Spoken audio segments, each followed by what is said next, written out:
Hello everybody, this is your DM Cody coming at you with Session 4, Felicity Triskelion. Summary. So, let's jump into the discussion.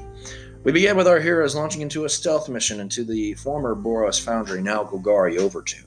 Bastian started off with casting invisibility upon himself and Calder, and they decided to sneak in the fortress. After some very near misses and almost being caught multiple times, they were able to sneak in, find the lord of the fortress, open the gates, and signal the attack. After opening the doors, the Boros Legion launched into an assault of the undead soldiers outside the fortress, while Draken, Zessos, and Mai shot flaming arrows at this large Zirkwood, which is a mushroom-like tree that had grown inside the Boros foundry, and hit its spore pods. After falling 150 feet, doing massive amounts of falling fire and poison damage to the enemies, they killed all of the forest guards, including an ettercap, a human-like spider that controlled the other spiders around the vicinity. After getting this incredible victory, the party went into the Lord's Tower, and that's where it went wrong for them, as they battled against the Plague Knight. He very quickly cursed the party, stripping away their ability to talk and hear, and in so doing stripped Zanzibar and Bastian from being able to cast spells. The Plague Knight easily defeated the Boros Legion, and the party was afraid that he would actually kill several members of them, or possibly members of the actual party themselves, before they had a chance to put him down. With his ability to smite and his own healing prowess, he was able to stand for quite a while and took much damage, but was still moving forward. The Plague Knight was also able to use detect thoughts, reading the minds of the party to prepare for attacks against them. But eventually he read the mind of Draken, Josh, who had contemplated of just letting the knight leave. An unspoken agreement was reached between the Plague Knight and the party, after downing several more members of the party, but he was quite hurt himself. He knew that he could not maintain the fortress, but he could keep his life, and spared the lives of these would-be heroes, for now. After getting the use of their hearing and speaking back and the use of spells, the party investigated the foundry, finding jewels, coins, and weapons, as well as 3 interesting objects. One being an iron box with several mushrooms inside, which Draken claimed for the party.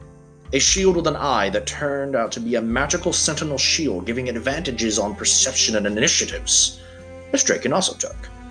And a jade sculpture of a spider that was magical with transmutation magic. This figurine of wondrous power had the ability to turn into a real giant spider to help the new owner, Zanzibar.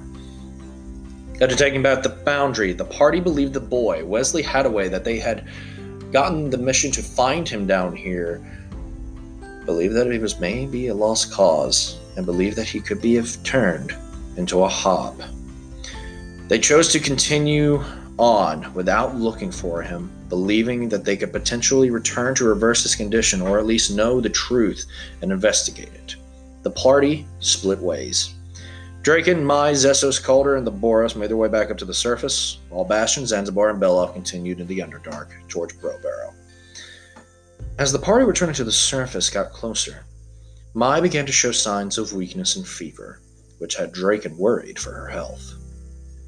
Bastian, Zanzibar, and Belov made their way through a myconid colony, a group of fungi humanoids that have an interesting way of communication.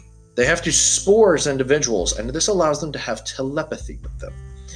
Myconids are, by nature, incredibly kind, and actually had one of their own join the adventurers, naming himself as a collective and known as Legion, for he is many. Together with Legion's help, they were able to get to Brobaro faster without avoiding any traps, pitfalls, and or any monsters along the way. They were eventually interrogated by cruel, wasp-like humanoids in the service of the Golgari swarm, but they offered them directions to the last known home of Peren, and informed them that Cevraya, the Dev Kareen dark elf that is the ally of Bastian, had entered into the home not that long ago. Before going to the house, they thought it was very, very strange, since everything inside seemed to be empty and plain. Indeed, this was in fact an illusion house, hiding a massive hidden cave. They made their way through the illusion, found the cave, and inside found Cevraya. But she was feeble-minded, a magical spell that had reduced her intelligence and charisma to the barest of minimums. They also found a statue that matched the description of the man known as Peren, a man who apparently had been responsible for the weird incident. A man with an X scar across his eyes. He was found as a statue, with his arm broken, holding on to an amulet that the party deduced must be the Felicity Triskelion, the object of power of which Ophelia has tasked the party in finding, that Peren has stolen for unknown means. After loading Peren's hidden lair, finding several books dealing with past revolutions known as the Gateless Movement, finding ways that Peren intended to change Ravnica forever by dismantling the guilds and the guild pact, Bastian grabbed the Triskelion.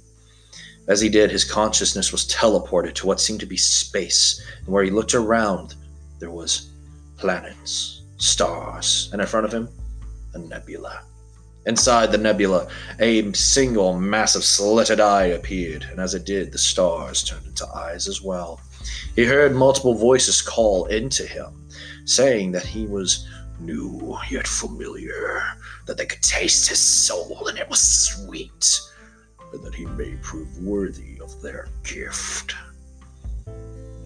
After returning to his senses, everything was fine. Though he must admit that he felt many conflicting feelings about the item now. On the way back out of the Underdark, Calder had forced his way into Bastian's path and demanded that he either return the item or Peren's head to him, as his mission was to return the money that Peren had borrowed from the Shrine of Opulence of the Orzhov Syndicate, an item of greater value, or the damnation of Peren's soul. Bastian tried to persuade him into talking about this out of the street, and in doing so, sidestepped him into a conversation in front of Ophelia at the Palace of Pain's Pleasure. After which, Calder realized that he was not going to get the Felicity Triskelion. He had lost out on it, but he could still get something for nothing. After the head of Peren's statue form was brought out, Calder used Afterlife, damning Peren's soul into the Orzhov's Syndicate's authority. Bastian, however, was also more interested into the item as well. He had felt a connection to it, and he had told Ophelia of this, and he was able to convince her to let him keep the Felicity Triskelion for now, determining that if he did anything that what Peren did, she would hunt him down as a dog, kill him, and have the item returned eventually. He had a few days to work on this item, and she demanded to be kept in the loop. And that is where we leave off on this session, going into Session 5, Loose Ends, with Draken entering into the scene of the Green of the Hopeful Commune, his origin, finding Rimuru, working on apples of fungus, and Draken looking very angry. So guys, if you keep an eye out for our upcoming summary for Session 5, Loose Ends, and we will be having our Session 6 episode come up to you shortly. The full episode, not the summary. All right, guys. Thank you, and I'll see you next time.